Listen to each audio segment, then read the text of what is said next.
prend pour qui, François Morel? Elle dit que je suis le plus beau, que j'ai un corps parfait.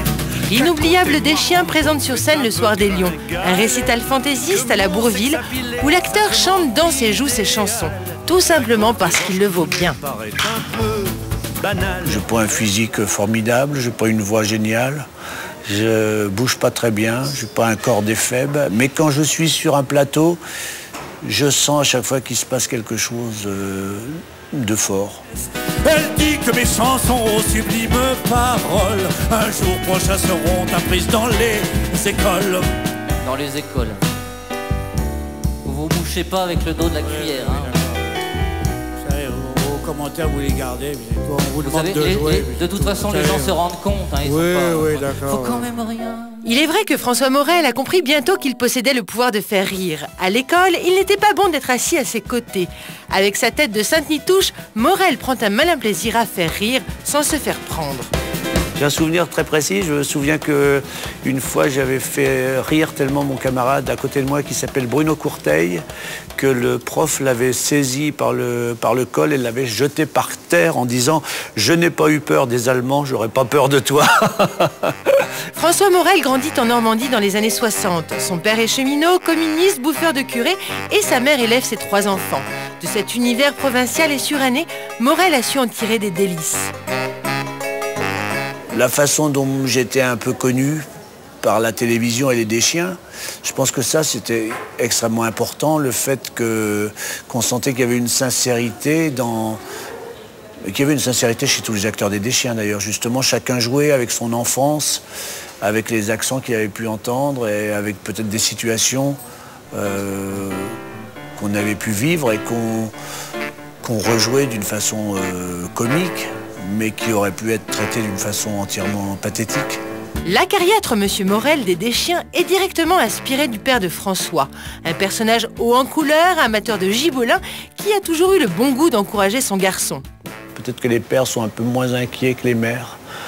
Mon père a plutôt eu confiance et je me souviens qu'un jour il est venu voir les Brigands d'Offenbach que l'on jouait à l'Opéra Bastille dans la mise en scène de Jérôme Deschamps et Macha Makeyev. Et il m'a dit sur le quai de la gare, continue à faire rire les gens.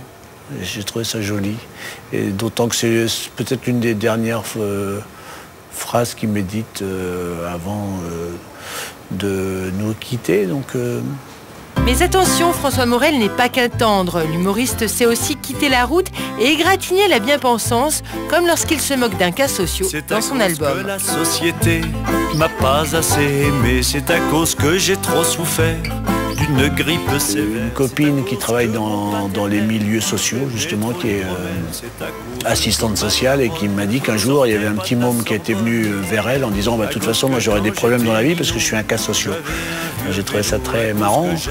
Et sur mon vélo, j'ai trouvé le refrain « La nuit, je brûle des autos, je suis un cas social ». À partir de là, je pouvais raconter une espèce d'histoire. Comment on va chercher à se justifier pour faire des conneries.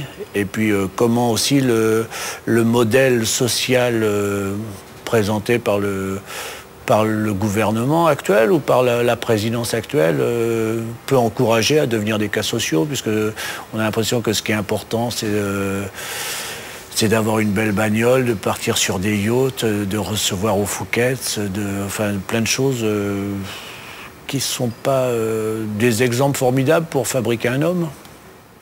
Attentif, François Morel l'est, surtout depuis qu'il chronique sur France Inter, où il a pris la défense de son confrère Stéphane Guillon, après que ce dernier a traité Éric Besson de taupe. Je voudrais présenter, au nom de Radio France, toutes mes excuses auprès de toutes les taupes, de toutes les fouines, auditrices de France Inter qui auraient pu se sentir blessées de se trouver ainsi associées à un personnage aussi contestable que monsieur Éric Besson. Le rôle de l'humoriste, c'est plutôt de désarmer, quoi. C'est de désarmer, c'est pas d'attaquer frontalement quelqu'un. Parce que sinon, on peut entrer après, le type vous demande des débats, discuter avec lui et tout ça, alors que c'est pas le rôle de l'humoriste. Si c'est drôle, ça devient un peu inattaquable, quoi. Mais moi, je m'en amuse. Moi, j'ai pas très envie, justement, d'entrer J'ai pas envie d'être le symbole de la liberté d'expression en France. Hein. Au revoir, mon lapin. Au revoir, madame.